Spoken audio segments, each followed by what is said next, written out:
siaubas. Sveikutės, ieškau kelių merginų norinčių pažinti nuostabią šalį Olandiją. Tuo pačiu ženklai pagerinti savo finansinę padėtį. Gerai praleisti laiką. Gerai. Norim. Alio. Alio, Labas vakaras. labas. Ar aš čia su Dominiku kalbu? Su.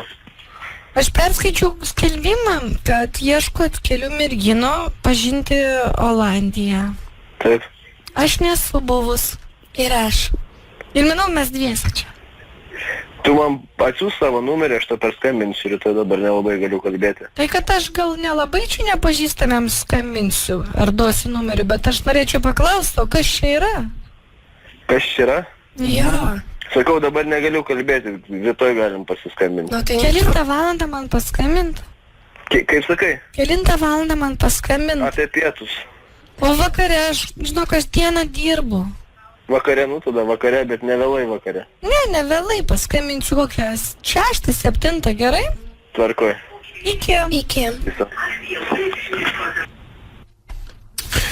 Prostas veža. Dulkintų mus tenai per šikną, jeigu išvažiuotumėm. Kaip, dabar negaliu kalbėti, šeima prie stalo sėdžiu. Negaliu apie tavo organų pardavimą sakyti garsiai. Žiūrkė, tu neįsi tam to Olandijoje, tai duosiu detalėm, ant smulkių detalių. Bet toks įsakmus vyriškis, sako, aš tau, tu man rytoj paskambink, aš tau pasakysiu viską. Gerai.